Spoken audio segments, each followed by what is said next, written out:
My fiancé cheated on me with my father. Me 27 male, fiancé 26 female, call her L. My father 52, call him B. My mother 50, call her R. Like many who've had something like this happen, I never thought something like this would happen to me. But here we are.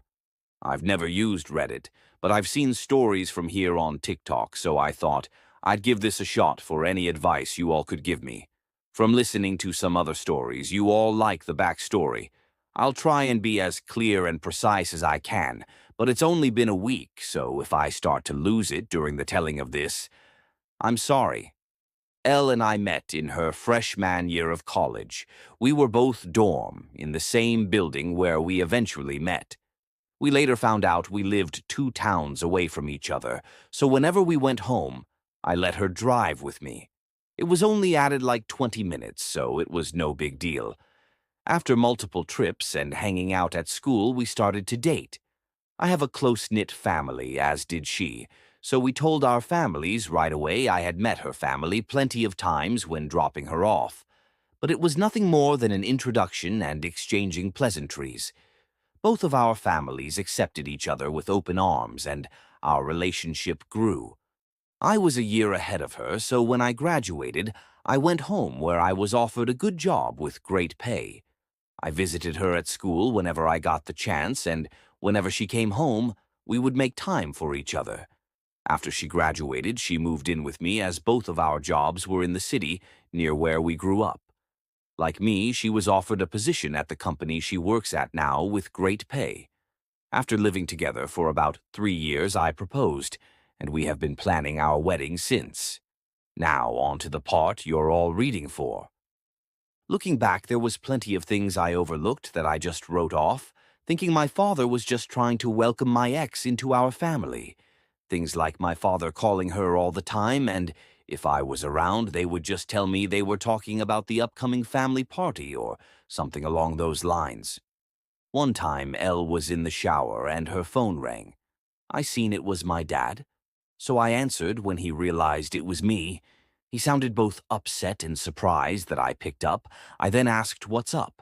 He responded that he wanted to talk to Elle about my mother's birthday. That was in a week, and after a minute we ended the call. Even typing this out now, I feel like an idiot for not seeing it sooner. On the day I found out, it was like any other day. Elle had Thursdays off, so she made breakfast for both of us. When I set out for work, she gave me a kiss and told me to have a great day. During my drive to work, I realized I had forgotten some paperwork I would need for a meeting I had at 3 p.m. I shrugged it off and told myself I would just go home at lunch to get it. Elle texted me throughout the day talking about all the casual stuff. A couple talks about, like, what do you want for dinner? I did the laundry. Do you want me to hang it up for you? Blah, blah, blah. I didn't think it necessary to text her I was coming home for lunch. So when it came around, I just left work and went home. When I got home, I noticed a car that looked like my father's in our parking lot, but I didn't think anything of it, and just parked and went into our building. When I opened the door, I was met with a scene out off a movie where a man comes home early and catches his spouse cheating, such a cliche. There was a trail of clothes, both his and hers, leading to my bedroom, and the sound of faint moans echoed through my apartment. I stood at the door in utter shock. My brain was a mix of rage, sadness, and disgust. But if you were a fly on my wall, you would see what looked like a statue I just couldn't move. When I finally snapped to, not knowing how much time had passed, I took out my phone to record. I picked up all the clothes that were on the floor and threw them into the hall of the building. After, I filmed the walk to my bedroom. The door was open. I stood in the doorway filming for about a minute, then flipped on the lights. They both jumped at the sudden light and looked at me, and to my utter shock, it was my father in the bed with her. After the initial stun, my father noticed I was recording and started to panic, trying to find anything to cover himself and telling me to stop recording. He found a towel and wrapped it around himself and started to walk toward me. I told him, "If you don't want to get hurt, stop coming to me." He either didn't care or didn't hear me and reached for my phone. I hit him square on the jaw. His head bounced off the door and he slumped to the ground. L shrieked. I aimed the camera at L and said, "Concerned about your freak buddy, but nothing to say to your fiancé." My father woke up after about a minute nap, and I told them I just needed to come pick something up for work, so I'm heading back. Now, if either of you pieces of crap are here when I get back, I'll send this video to everyone you know. I ended the video, looked at my dad, who was still coming to, and said, "You're dead to me, you're no longer my father. But you might want to go home and talk to Mom, because I'll be talking to her very soon." I sat in my car for a while until one of the bosses at work called to ask where I was. I told her I was on my way back right now. When I got to her office to hand her the paperwork, I must have looked awful, because she started asking what was wrong with me. I told her it was nothing and I'd be okay. I could see her scanning me up and down, and she noticed some blood on my collar and stood up, rushed to me and said, "You're bleeding." I looked down and said it was my father's. She looked confused, so I pulled out my phone and showed her the video. She watched it in its entirety. She was introduced to L a few times, but never my father. She sat there silent for a moment until it finally clicked that my fiancé was cheating on me, but not only was she cheating, it was with my father.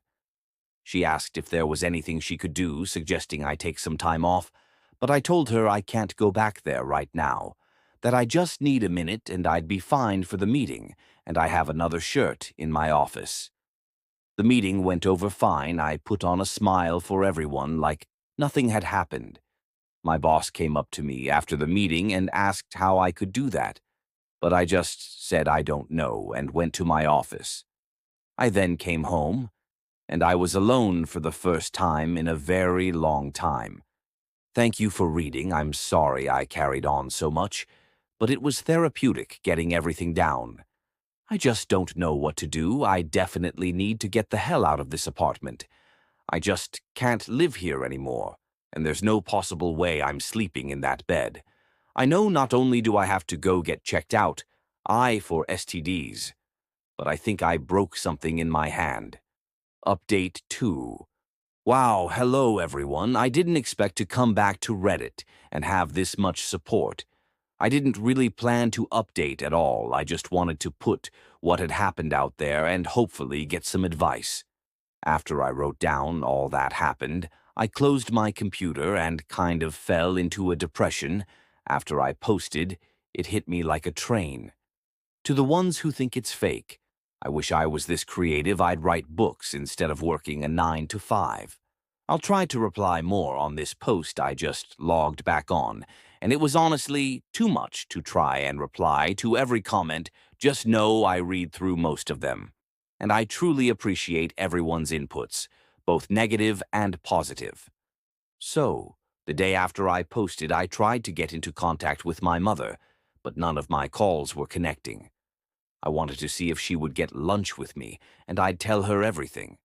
After about a dozen tries, I decided to get into my car and go to my mother's house. She needed to know what happened as soon as possible, even if talking about it was going to make it hurt all over again. During the drive, I thought about what I would say and how I would say it. That made me start to panic. I had to pull over twice to throw up. It's not every day you have to tell your mom that her husband is screwing your fiancé. I pulled into the driveway and sat in my car for a moment to calm down and gather my thoughts. I was in my car for a few minutes when my mother threw her front door open, so I stepped out of my car. She started cursing at me, saying how dare I come to her home after I hit my father for trying to break up a fight between L and I. She called me every name in the book and called me an abuser. She told me I needed to leave since Elle isn't ready to forgive me yet, and that if she's smart, she hopefully never will. Yes, apparently, my father took Elle to my family's home and told my mom that Elle and I argued, and when my father tried to spot it, I hit him. She continued on for a while until I finally snapped and said, "Really, Mom, because your husband is freaking my fiancé. That's why I hit him. And if you can't take my word for it, I have a video, I'll send it to you. But because my own mother can talk to me, Like this, don't expect to see me again. I don't want to hear your apology when you finally figure out that you're just as shit of a mom as my piece of shit father." Her face dropped. She looked like what I must have looked like when I first walked into my apartment and caught them. I pulled out my phone and sent her the video. My mom took hers out and turned it on. She pulled up the video and watched up until the part where I turn on the light. She then put her phone down. She looked up at me, but I turned and went into my car. I backed out of her driveway. I looked at her before I took off, and she was in tears. My heart felt for her, but too much was said during that fight for me to pull back in and forgive her. When I got home, I started clearing everything out of my apartment that had to do with Elle or my family. I boxed all of Elle's things up and put them next to the front door. Legally, this has been her place of residence, so I can't technically kick her out. Her name isn't on the lease. Also, she's the type of person who shies away from conflict, and if she returns other than to pick her things up, there will be plenty of conflict. Anything that had to do with my parents, I boxed up and put into storage. Like I said in my first post, we were a very close family. But I've never had a problem cutting toxic people out of my life. I texted Elle's parents and told them calling off the engagement and told them she's been cheating on me. I thanked them for everything they've done for me. Our relationship was still building, but they were kind and supportive of me. So this just added more hurt to the mix. I finished by asking if they would come pick up all of her belongings. I haven't gotten a response from them yet, but I'm hoping they come grab her things, so Elle doesn't have a reason to come back here. Update 3. Hey everyone. I'm sorry I haven't updated in a while. I wish I could say I'm doing great, but that would be a lie. Everything hits me in waves. I go from just being numb to boiling with rage. I haven't had a happy moment since I found out. Other than a few friends, I don't really have anyone IRL, especially since my family turned out to be crap. Quite a few things happened since I posted last. It's been about a month, so this update will tell all that's been going on. After my last post, I decided to get the ball rolling on everything that needed to be done, like getting tested, finding a therapist, moving, and of course, buying a new bed. I started by calling my doctor's office, telling them I needed to get tested and to refer me to a therapist. I had my first appointment with a therapist 2 weeks ago, and we decided to continue once a week. I also got tested last week, but it'll be another week or so until I get the results, cross your fingers for me. I got in touch with a real estate agent friend of mine, and he sent me a ton of listings, and I decided on a refurbished cabin on the outskirts of my city. I finished moving 2 days ago. When I finished moving, I called Elle's parents. When they picked up, I told them I moved out, and Elle has still yet to pick up her things, and that the landlord will start showing the apartment in a few days, so someone better pick her things up before the landlord throws it out. That must have lit a fire under them, because the next day my former landlord texted me, thanking me for getting the apartment emptied out. No one knows where I live now other than the friend who set me up with this place, so I know Elle, or my parents won't be dropping by. The only thing that sucks about this place is I traded a 10-minute walk to work to a 45-minute drive. My phone has been blowing up with texts and calls from Elle, both my parents and some of my friends, but I have no interest in talking to anyone other than my therapist. At work, I've been a ghost. I go in, get my work done, and leave. On the rare occasion I have to talk to someone, I put on my fake smile and pretend everything is okay. My boss from my previous post has been trying to check in on me more, but I don't really tell her anything either. I just tell her I appreciate it, but I'll be okay. Truth is, I don't know if I'll be okay. I get that time heals and all, but I feel like that's only relevant when you're dealing with one issue, not when you lose who you thought were the 3 closest people in your life all at once. A huge part of me died, and there's no chance of resuscitating it. The meetings with my therapist are going well. I suppose I've never done therapy before, so I have no reference on what good therapy is. We do get along all right, and she really seems genuine in wanting to help. The first session was us getting to know each other and delving into what brings me to her. Nothing in depth, but me just telling her what happened in my own words. The second session we went a bit deeper.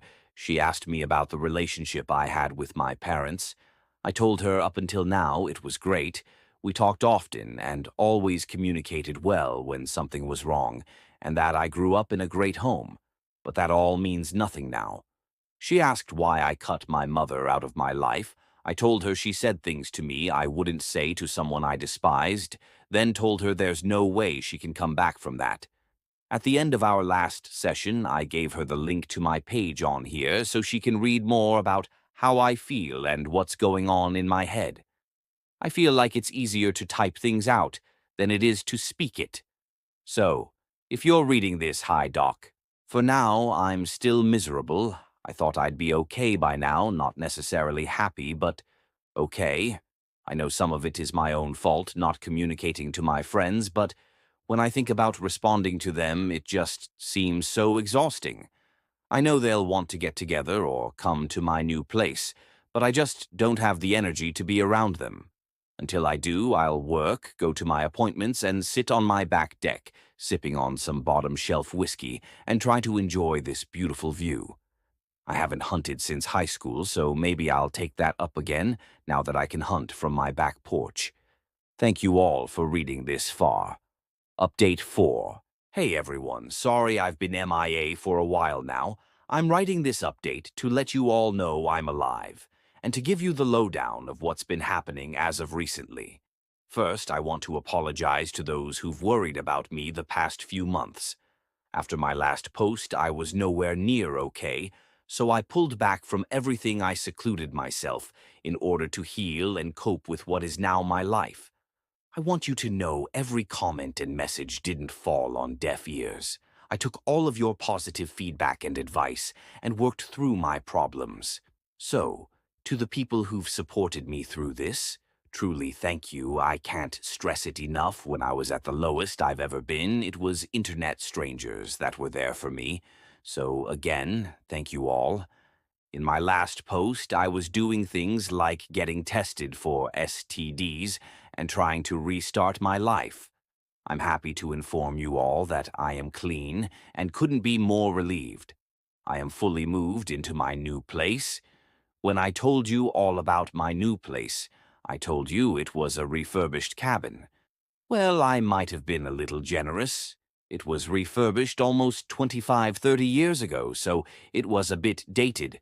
Well, with all my newfound free time, I decided to actually refurbish it, and all that's left to do is paint the guest room I turned into an office.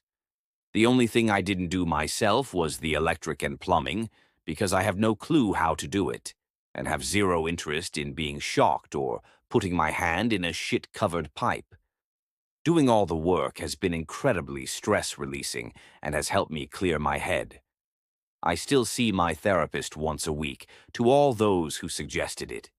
You probably saved my life, so thank you. Being able to vent, get my frustrations out, and get the advice I need has been better than anything in my life, past or present.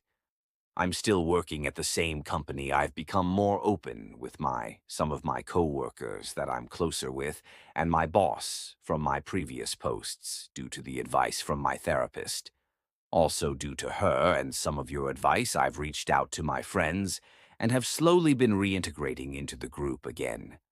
Now on to the update with what's been going on between my family and ex. I decided I was ready to have a talk with my mother, so a little over a month ago I unblocked her on my phone and reached out. I called, and almost instantly she picked up the phone. I could tell through the tone of her voice she was panicking. Eventually, after reassuring it was me, I told her we should meet and talk. She agreed, and a day later we met at diner near her house. She was there before I was, and when she saw me, she started quietly sobbing. When I sat, she apologized over and over again, telling me she could only take their word because she never thought them getting together would ever happen. I told her, while I appreciate her apology, the things she said to me were despicable and something no mother should ever say to their child, and it showed me exactly what she thought of me. She cried harder and promised it's not true that when she was told I hit my father for no reason, she was so angry, and when I showed up to the house, she just let her anger take over. Not wanting to go back and forth with her, I decided to move on. I said, speaking of that POS, what have you decided to do with him?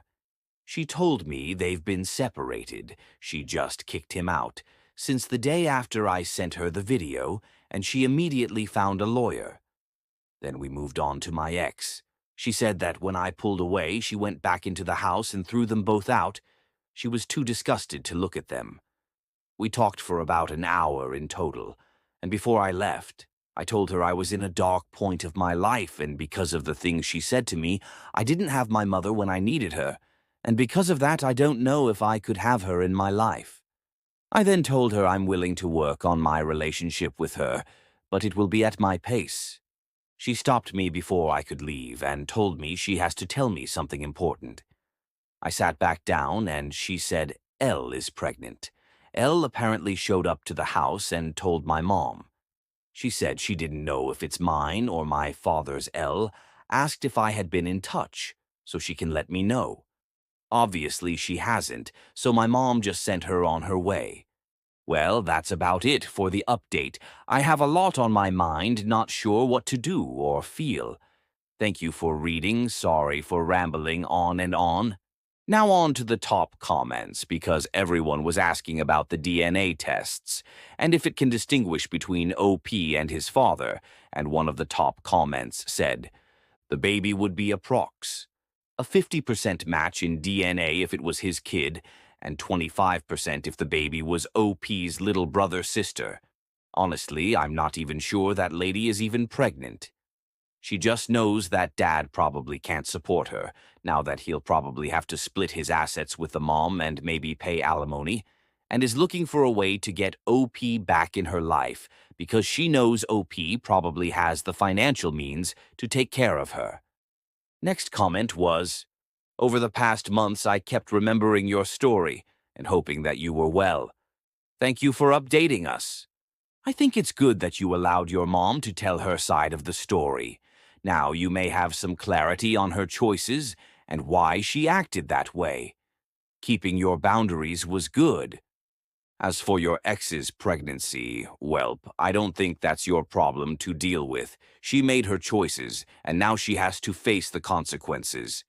I really hope that things may keep on improving for you. OP did come back to let everyone know this. To add, of course, I'll be getting a DNA test. There were also some comments asking if the claim is actually real. Elle came to my mother's house around 7 months pregnant. My mother is no rocket scientist, but I'm almost positive she can tell when someone's 7 months pregnant. Also, there's not much of an update for my dad because I don't know much, neither did my mom, so she had nothing to share. But what do you think about this saga? Let me know in the comments below, please. I think this is a horrible and just an absolutely insane story. Shame on his ex and especially his own father. His mother was pretty bad too until she finally came around, but I don't think it should have taken her 8 months to get in touch with OP. I also hope the baby is his father's. You know he deserves to be an old man with a kid. I'll keep an eye on this story to see if he comes back to update about whether or not the baby is his or his father's as well. Thank you, everyone, and please don't forget to like, comment, and subscribe to help me grow my channel. I hope you have a fabulous day. Take care.